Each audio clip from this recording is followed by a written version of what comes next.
ఈ దినవాక్య ధ్యానాంశం యేసు పాద సన్నిధి. యోహాను సువార్త 12వ అధ్యాయములు యేసు క్రీస్తునకు మార్తా ఉపచారము చేసిననియు యోహాను సువార్త 12:2లో మరి అభిషేకము చేసిననియు యోహాను సువార్త 12:3లో లాజరు ప్రభునకు సాక్షార్థమై జీవించినని యోహాను సువార్త 12వ అధ్యాయం 16 నుంచి 18 వరకు చూస్తాం. అనగా మన ఆధ్యాత్మిక జీవితంలో మార్తా వలె క్రియలు ఉండాలి, మరియ వలె క్రీస్తును ఆరాధించి అభిషేకించి ఆత్మీయత ఉండాలి, మరియు లాజరు వలె లోకానికి సాక్షార్థమై జీవించే జీవితము కూడా ఉండాలి. మార్తలో మనకి క్రియలు కనిపిస్తున్నాయి, మరియలో విశ్వాసం కనిపిస్తుంది. పరిశుద్ధ గ్రంథం సెలవిస్తుంది, క్రియలు లేని విశ్వాసము మృతం. యాకోబు పత్రిక 2వ అధ్యాయం 26.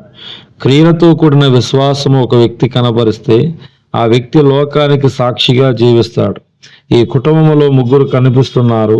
అదే విధముగా క్రియా, విశ్వాసము, సాక్ష్యము అనే 3 అద్భుతమైన లక్షణాలు కనిపిస్తున్నాయి.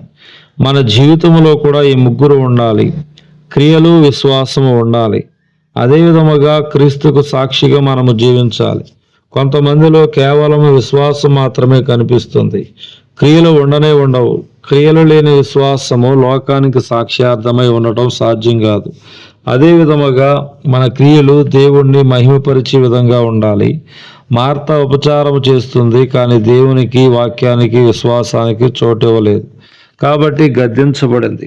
ఒకానొక సమయంలో మార్త కలిగి ఉన్న క్రియలను బట్టి గద్దించబడింది. కారణము, మార్త అనేక పనులను పెట్టుకుని క్రీస్తు పాదాల చెంత కూర్చొని విశ్వాసాన్ని పెంపొందించుకున్న మరియను చూసి తొందరపడింది. మార్త వచ్చి, ప్రభువా, నేను ఒంటరిగా పనిచేయుటకు నా సహోదరి నన్ను విడిచిపెట్టినందుకు నీకు చింత లేదా? నాకు సహాయం చేయమని ఆమెతో చెప్పుమనను. అందుకు ప్రభు, మార్తా మార్తా, నీవు అనేక పనులు గుర్చి విచారము కలిగి తొందరపడుచున్నావు, గాని అవసరమైనది ఒక్కటే, మరియ ఉత్తమమైన దాన్ని ఏర్పరచుకుంది, అది ఆమె యొద్ద నుండి తీసివేయబడదని ఆమెతో చెప్పాను. లోకాసు వార్త 10వ అధ్యాయం 41 నుంచి 42. మరియను గుర్చి బైబిల్లో ఎక్కడ చూసినా ఆమె యేసు పాదాల దగ్గరే కూర్చున్నట్టు మనకు కనిపిస్తుంది. లాజరు చనిపోయిన తర్వాత యేసు బేతేనియా గ్రామానికి వచ్చినప్పుడు మరియా పరుగున వెళ్ళి ఆయన పాదాల మీద పడి, అయ్యా, నీవు ఇక్కడ ఉన్నట్లయితే నా సహోదరుడు చనిపోయేవాడు కాదు అని కన్నీరు కార్చగా ఆమె కన్నీటిని చూసి యేసు కూడా కన్నీరు కార్చెను. దేవుడు అద్భుతము చేసి చనిపోయిన లాజరును బ్రతికించెను. కారణము, మరియా యేసు పాదాలను ఆశ్రయించింది. యేసు పాదములను ఆశ్రయించేవారు దేవుని అద్భుతములు ఖచ్చితంగా చూస్తారు. ఈరోజు మనము మరియ గురించి ఇంతగా ధ్యానించడానికి కారణము, ఆమె ఉత్తమమైన దాన్ని ఏర్పరచుకుంది. అది యేసు పాద సన్నిధి. ఇది ఆమె జీవితాన్ని ధన్యకరమైన, మాదిరికరమైన జీవితముగా మార్చివేసెను.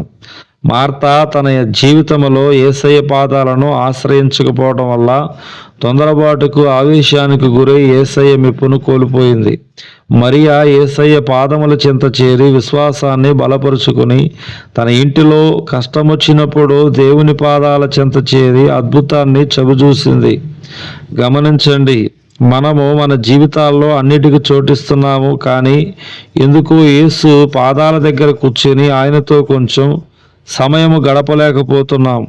ఈరోజే ఒక ఉత్తమమైన తీర్మానము తీసుకుని ప్రతిరోజు కొంచెం సమయం యేసు పాద సన్నిధిలో ప్రార్థన చేస్తూ ధన్యకరమైన జీవితాన్ని కలిగి ఉండమని మనవి.